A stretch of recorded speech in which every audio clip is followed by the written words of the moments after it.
తెలుగు రాష్ట్రాల్లో bird flu కలకలం రేగింది. దీంతో తెలంగాణ ప్రభుత్వం అప్రమత్తమైంది. తెలంగాణ సరిహద్దుల్లో 24 చెక్ పోస్టులు ఏర్పాటు చేసింది ప్రభుత్వం. ఉమ్మడి నల్గొండ జిల్లాలో 3 చెక్ పోస్టులు, భద్రాద్రి జిల్లా అశ్వరావుపేట దగ్గర ఒక చెక్ పోస్టును ఏర్పాటు చేయడం జరిగింది. అలాగే ఆంధ్రప్రదేశ్ నుంచి తెలంగాణకు వస్తున్న కోళ్ల వాహనాలను తిరిగి వెనక్కి పంపడం జరుగుతోంది. అధికారులు ఇప్పటికే కొద్ది రోజుల పాటు చికెన్ తినొద్దంటూ ఆదేశాలు జారీ చేసింది తెలంగాణ సర్కార్. ఏపీలోనూ కలకలం రేపుతోంది బర్డ్ ఫ్లూ.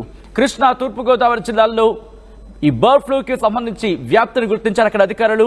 దీంతో ర్యాపిడ్ రెస్పాన్స్ టీంలు రంగంలోకి దిగాయి. చికెన్ సెంటర్లు, ఎగ్స్ షాపులు మూసివేయడం జరుగుతోంది. ఎన్టీఆర్ జిల్లా గంపలగూడెం మండలం అనుమోలంకలో ఓ పౌల్ట్రీ ఫామ్లో 3 రోజుల్లో 11,000 కోళ్లు మృతి చెందాయి. ఇప్పటికే రాష్ట్రంలో వివిధ జిల్లాల్లో బర్డ్ ఫ్లూ కారణంగా లక్షలాది కోళ్లు మృతి చెందిన పరిస్థితి. ఈ నేపథ్యంలోని తెలంగాణ సర్కార్ కూడా అలర్ట్ అయింది. మరి ముఖ్యంగా తెలుగు రాష్ట్రాలను బర్డ్ ఫ్లూ వణికించేస్తోంది. తెలంగాణ సర్కార్ వెంటనే అప్రమత్తమైంది. తెలంగాణ సరిహద్దుల్లో 24 చెక్ పోస్టులు ఏర్పాటు చేయడం జరిగింది. ఒకసారి అదిగో విజువల్స్ మీరు చూస్తున్నారు. బర్డ్ ఫ్లూ కారణంగా కోళ్లు ఏ సంఖ్యలో మృతి చెందాయి మీరు చూడొచ్చు.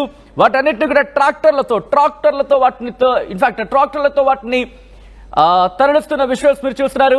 ఈ కథనం మిమ్మల్ని కాస్త కలవరపరచచ్చు. అయితే మిమ్మల్ని కలవరపాటు గురి చేయడం ఆర్టీ ఉద్దేశం కాదు. కానీ ఇటువంటి కథనాలు చూసినప్పుడు కాస్త కలవరపడే అవకాశం ఉంటుంది. కాబట్టి దీనికి సంబంధించి తగిన జాగ్రత్తలు తీసుకోవాలని ఆర్టీవీ సూచించడం జరుగుతోంది. యజమానులే వాటిని అక్కడి నుంచి తరలించేసి పౌల్ట్రీ ఫార్మ్స్ ని పూర్తిగా క్లీన్ చేస్తున్నారంటే ఏ స్థాయిలో బర్డ్ ఫ్లూ వ్యాపిస్తుందో అర్థం చేసుకోవచ్చు.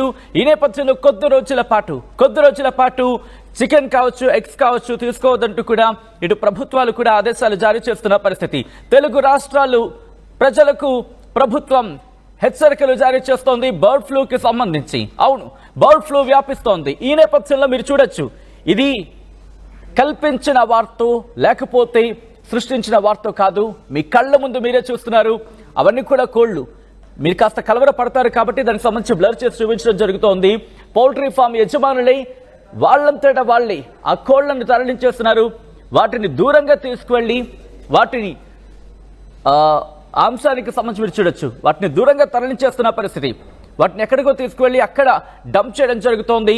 ఆ తర్వాత మట్టి వేసి కప్పివేయడం జరుగుతోంది. విజువల్స్ మీరు చూస్తున్నారు. జేసీబీలు, అదిగో ర్యాపిడ్ రెస్పాన్స్ టీం రంగంలోకి దిగాయి. విజువల్స్ మీరు చూస్తున్నారు. ర్యాపిడ్ రెస్పాన్స్ టీంలు రంగంలోకి దిగి పర్యవేక్షించడం జరుగుతోంది. ఏం జరుగుతోంది, ఎక్కడెక్కడ ఎలా వ్యాపించడం జరుగుతోంది, అసలు ఏం జరుగుతోందో తెలుసుకునే ప్రయత్నం చేస్తున్నారు. ఏపీలోని కోళ్ల ఫారాలను కూడా ఖాళీ అవుతున్న పరిస్థితి. అసలు ఏం జరుగుతుందో అర్థం కాక తలలు పట్టుకుంటున్నారు అక్కడ పౌల్ట్రీ ఫామ్ యజమానులు.